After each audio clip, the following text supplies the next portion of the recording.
All right, we continue. This is Zach Gelb Show, coast to coast on the Infinity Sports Network. Dr. Jonathan Salick and also Hockey Hall of Famer Henrik Lundqvist are going to join us right now, and they're going to talk about a chronic heart disease that is often misdiagnosed on behalf of Kiniksa Pharmaceuticals. Gentlemen, we really appreciate the time. Thanks so much for doing this. How are we?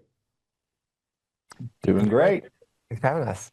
Yeah, so I just want to bring this up right out of the gate. A year ago, my dad actually, we found out that he had AFib. Hank, he was watching a Ranger game. I guess he wasn't that happy with the result. And in the middle of the night, he woke up and he thought he was having a heart attack. And then we found out he had AFib. That's the way that he tells the story to provide a little humor to it. And then also my producer, Mike, has recurrent pericarditis and has been actually taking Arcalyst for a year now. And he says it's a miracle worker. So the heart is a very important thing on this show. Our listeners may not know that, but we've been through a lot behind the scenes with my dad and my producer. So the floor is yours, gentlemen. I want to hear about the important message that you guys have today. Yeah, pericarditis and then eventually recurrent pericarditis changed my life. It forced me to retire from sports. It was a lot of unknown when I was diagnosed. I wasn't really sure what it was or actually how it would affect my life. A few months later, I was kind of forced to retire. And again, that was a big change in my life. But the key for me was to get educated and fully understand what it meant and what I need to do and get a good game plan by talking to my doctor. And that gave me confidence moving forward, obviously. But it was definitely challenging to begin with, to deal with that pain, but more so the uncertainty of how that was going to affect my life. So when this came about with the campaign and an opportunity for me to help other people, educate other people through this platform, lifedisrupted.com, it felt like a good match, Again, a big change in my life, but with knowledge comes more confidence moving forward. And I think that's our ultimate goal with this campaign, to encourage people to educate themselves, but also to talk to their doctors.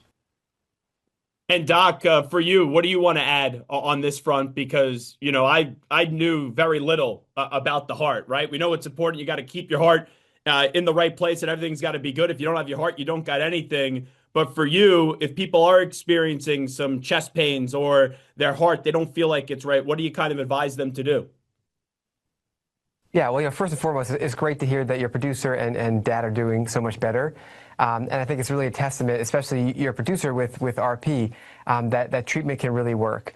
So just to give you a quick overview, the pericardium is the fibrous sac around the heart. And when the pericardium gets inflamed, that's what's called pericarditis. In the vast majority of circumstances, about 80 to 85% of patients, we actually don't know what causes pericarditis. Though in certain situations, like what Henrik is describing after an open heart surgery, that is one situation where we know what caused his pericarditis. Treatment is directed with some medications, and most patients get better. And I should say before that the typical symptoms of pericarditis are chest pain, but not just any chest pain. It's chest pain that's typically worse when you lay down, worse when you take breaths in, and worse when you exert yourself. And after treatment, most patients get better, but up to a third of patients can have recurrent symptoms over months or even years, and that's what RP is.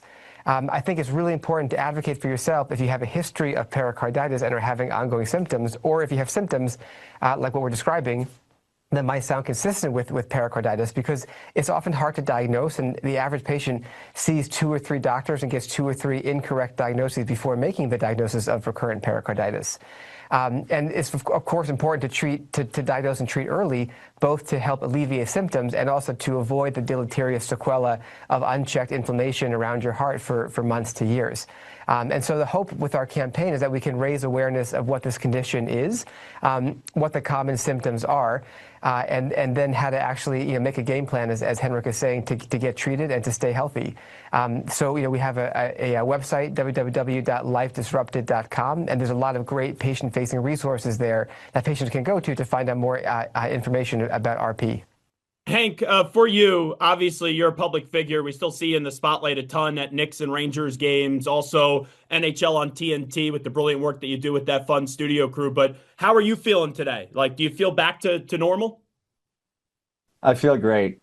You know, I do the things I want to do in life. I travel, I stay somewhat active. Obviously, I'm not pushing my body the way I used to.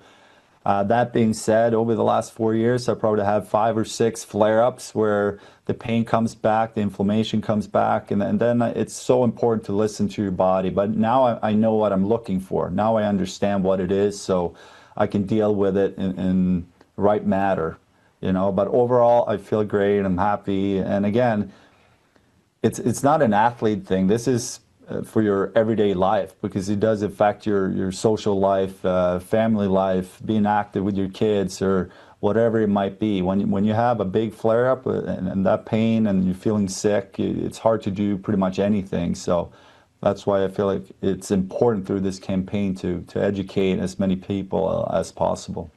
You know, Henrik Lundqvist, you're my favorite hockey player of all time. I had your jersey as a kid. I've been in the garden chanting your name. And I remember when we found out what was going on with you and that your career was coming to an end. And sometimes just through the show, I think of more of the mental side of it because a lot of times, right, if you make a save, we love you. If you don't make a save, right, people criticize you and things can get nasty from time to time.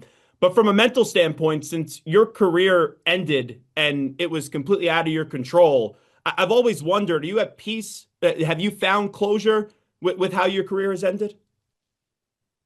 Yeah, I did, you know, and it was all about gratitude. At first, obviously, it was frustrating coming off an open heart surgery, recover from that, train, and mentally just refocus and get ready to come back to the NHL and then get the diagnosis of pericarditis. And that leading to me retiring. That was hard. It was hard to deal with, but in the end, I was just so grateful for everything the game gave me, and in a way, I just felt it was not meant to be for me to continue playing, and I was ready. I was happy to move forward, and I definitely don't want to downplay, you know, the incredible moment I had at the Garden about 6 months after I retired to have my jersey retired and really get full closure on my career and my connection to the Rangers and the Ranger fans. I felt like I was ready to move on, move forward to new things. I've had so many great memories watching you play with my dad and my uncle. We're on a texting thread. Even the preseason, I tell my uncle, I'm like, all right, calm down. It's just the preseason. We don't need 3,000 texts about the Rangers. But there were so many iconic moments at Madison Square Garden, on the road in playoff games. Is there one playoff game in particular that just stands out to you with the craziness? Because the Rangers, even when they were winning, it would always be by the craziest fashion. Yeah, we like to go 7 games in the playoffs just for the entertainment, you know. But there's definitely a few games that comes to mind. I remember Derek Stepan scoring against the Washington Capitals in Game 7 at home.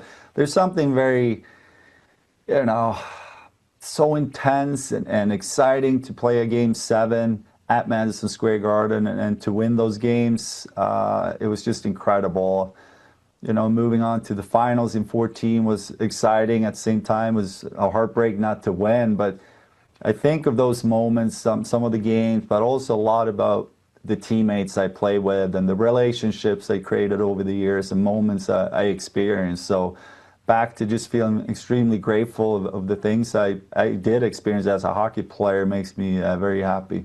There were so many great memories, but the two that stand out to me, the three overtime game up against the Capitals, and that was in their building. And then also, it was always the Capital. The Capitals, the Penguins, I hate the most, if I'm just being honest with you. But then also against the Capitals, that game 5 where Richards put the puck in the net with 7 or 8 seconds to go, and then you guys go on to win it overtime. Or even when you were skating to the bench against the Capitals in a game 5, and they put the puck in, and we got to continue that series. You know, those are some for me that just really stand out.